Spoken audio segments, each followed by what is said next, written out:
Hello students, a very warm welcome for this particular session, and today we have NTA Abhyas app test 4 analysis for maths. That is what I am going to bring for you. और देखेंगे आपका एक क्या अच्छा score होना चाहिए था, एक बहुत अच्छा स्कोर और एक मिनिमम स्कोर कितना होना चाहिए था अकॉर्डिंग टू दी अभ्यास ऐप मॉक टेस्ट 4. ठीक है, तो ये आज का हमारा टारगेट है.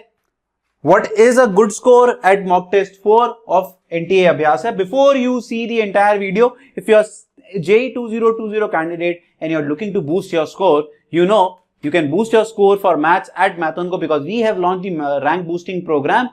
Please make sure to check the description box for the links.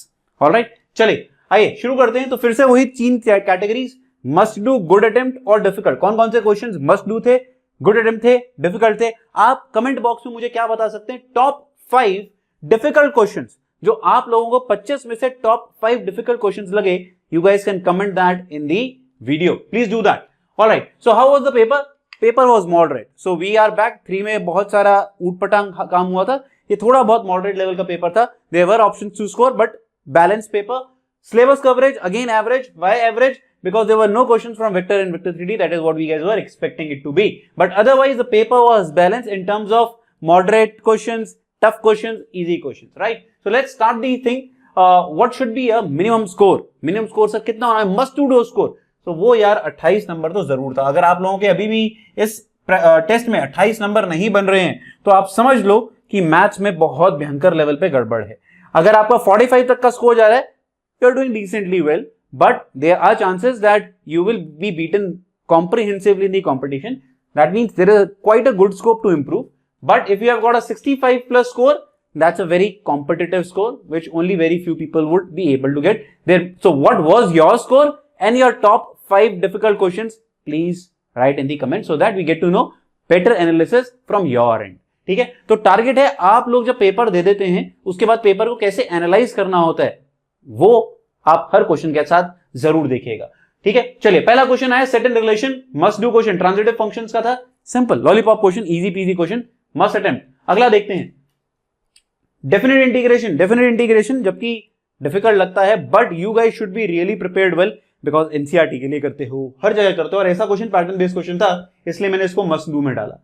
अगला आया properties of triangle. It's a good attempt question because यहां पर कोसाइन फॉर्मुला ये पता होना चाहिए था. कोसाइन फॉर्मुला पता होगा तभी ये क्वेश्चन सॉल्व कर पाओगे. 2:1 ratio. PNC it's a difficult question. एकदम से जनरली जो ये कंफ्यूजिंग क्यों था, पीएनसी में बहुत ज्यादा टाइम हमारा जाता है. गलत क्यों हो जाता है क्वेश्चन? बिकॉज हम क्वेश्चन को रीड ढंग से नहीं करते हैं. तो यहां पर क्वेश्चन की अगर स्टेटमेंट आप ढंग से रीड करते तो बहुत सारे क्वेश्चन बच्चे जो हैं उसको डिफिकल्ट की जगह मस्ट डू में डाल देते. But I am taking it as a difficult because मैं एक एवरेज लेवल पे बात कर रहा हूं कि 1 लाख कैंडिडेट्स, बच्चे की 1 लाख भी रैंक आनी है, वो मस्ट डू को मस्ट डू ही कंसिडर करे. ठीक है, उस लिहाज से बात कर रहा हूं. So for many of you this question would actually come into must do section. अगला इनडेफिनिट, वेरी गुड क्वेश्चन. ठीक है, इतना आसान नहीं था. कई बार लगता है देखने में कि हाँ, और देखा जाए ये रिपीटेबल पैटर्न है. क्यों? ऐसा मिलता जुलता क्वेश्चन जेईई मेंस में ऑलरेडी एक बार आ चुका है. ठीक है, सो 2:1:2 but it's a difficult question. Again considering the point कि इनडेफिनिट यार हम लोगों का टफ होता है. तो देखो अभी पहले 5 क्वेश्चन अगर आप लोग करते तो आपकी फीलिंग क्या थी? पेपर बहुत टफ है यार, मेरी तो वाट लग गई सर. ठीक है, but having said that you should not feel like that because अभी हम लोग चल रहे हैं 2:1:2 की रेशियो में, जहां लग रहा है sir paper is tending towards on the difficult side but later on you will realise there were equal scoring opportunities in the paper. That is why I keep on doing this kind of analysis.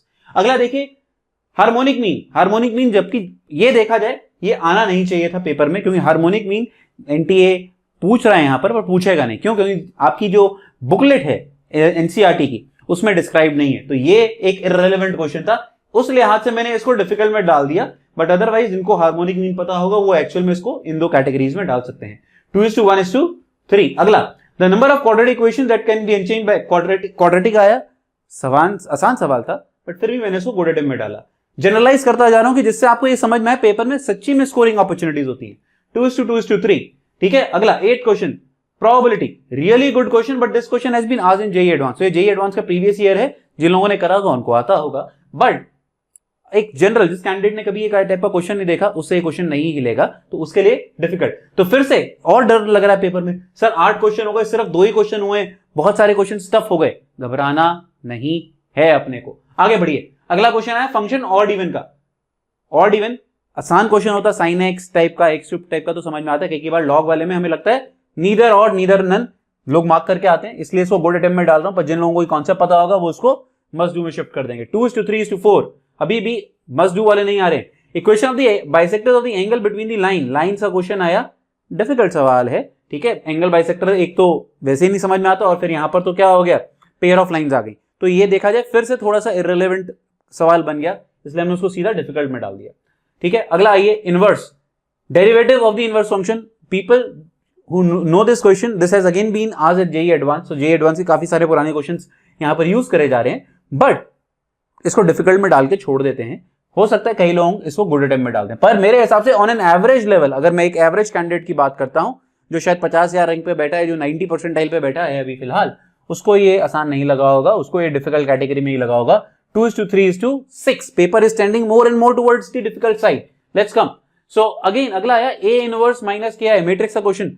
फिर से ये characteristic equation का question था, please watch the characteristic equation, जैसा मैंने पढ़ाया है अपने लेक्चर्स में वो जरूर देखें, बट अदरवाइज लेंदी कैलकुलेशन थी। अगर आप इसको बेसिक से भी करते, ए इनवर्स फाइंड आउट करने की कोशिश करते और सॉल्व करते, this would have taken a lot of time, but I M supposing again most of the people rather than putting in the difficult category, हो सकता है आप लोग यहां पर उसको गुड अटेम्प्ट में डाल दें, पर मैं फिर से उसको डिफिकल्ट लेके चल रहा हूं, क्यों, दिखाने की कोशिश कर रहा हूं।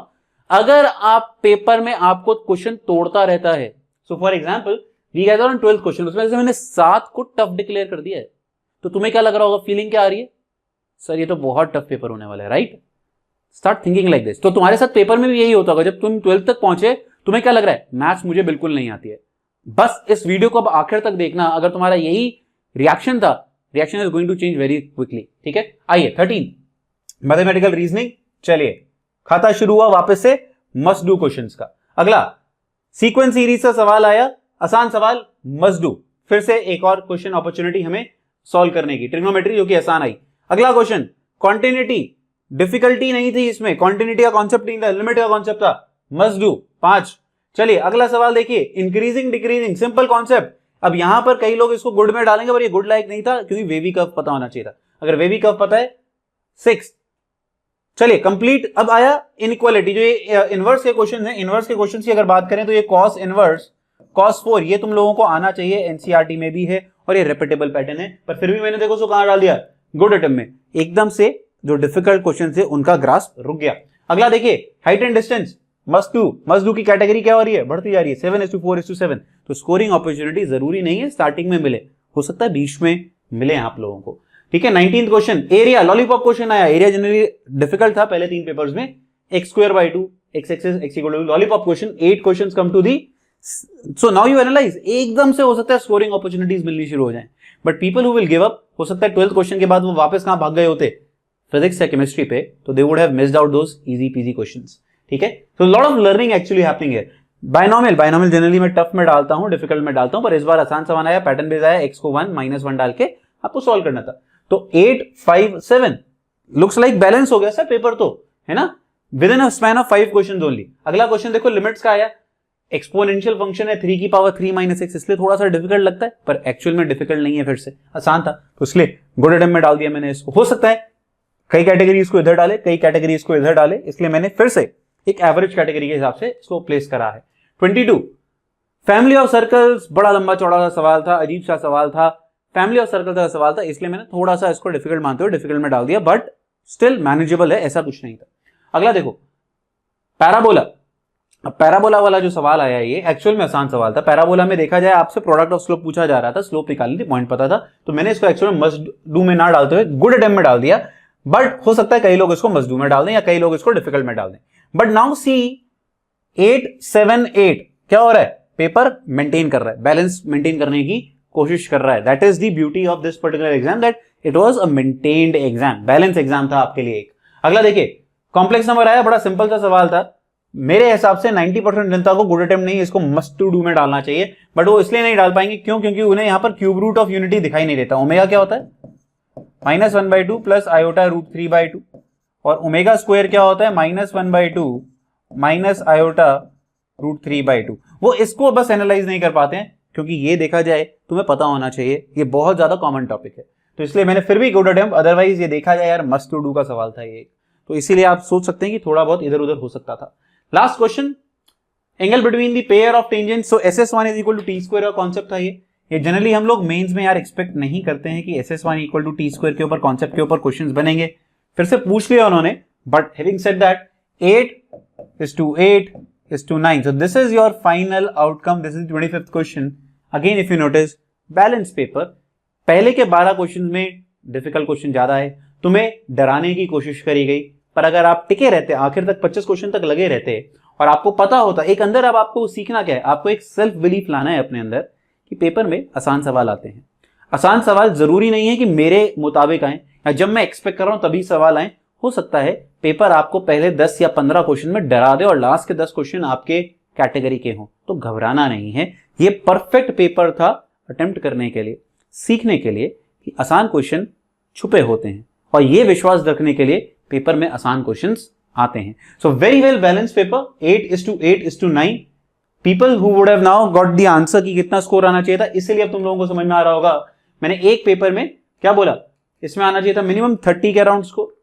एक अच्छा स्कोर होता 45 to 50 के बीच का, और एक बहुत अच्छा स्कोर 99 परसेंटाइल कैपेबिलिटी रखने वाला होता 65 से 70 के बीच वाला स्कोर और उसके ऊपर वाला। So this is how I have analysed the NTA 4 paper. I just hope कि आप मुझे कमेंट में बताएं कि आपके टॉप 5 डिफिकल्ट क्वेश्चंस कितने थे और आपका मैथ्स का स्कोर कितना बना था, मुझे कमेंट करके बताएं। And yes, we are trying to improve the speed of NTA analysis. तो मैं कल वापस मिलूंगा आप लोगों से, किसके लिए, NTA 5 के लिए वापस मिलने वाला हूं मैं आपसे। सो success consistent, it is basically consist of going from failure to failure without loss of enthusiasm. So you should not give up. You should be completely full of enthu. करना है सर। तो मैं आपके साथ कल फिर मिलूंगा NTA 5 की एनालिसिस के साथ। मैं कोशिश करूंगा, आपको कमेंट नहीं कर रहा हूं पर मैं कोशिश करूंगा, वर्ड यूज कर रहा हूं कि डेली बेसिस पे एक NTA की एनालिसिस दे सकूं। That is what I will try. Let's see how can we do that, but we will try our best to come up daily with the NTA analysis. Alright guys, तो चलिए comment का time आ गया है। Comment करके मुझे बताएं कितना score बना और top 5 difficult questions after analysing in this particular order क्या है। चलते रहिए रास्ते पे। सक्सेस एक सीढ़ी नहीं है, मल्टीपल स्टेप्स हैं, चलते जाओ सक्सेस मिल जाएगी। आप सोचोगे नहीं वो एक मेरी गोल्डन स्टेप है जो सक्सेस है, ऐसा कुछ नहीं होता है। There is nothing called a golden step. All steps you have to traverse in order to reach that particular gold, right. चलिए, गॉड ब्लेस यू ऑल, और पेपर फोड़ते हैं, ठीक है। चलिए।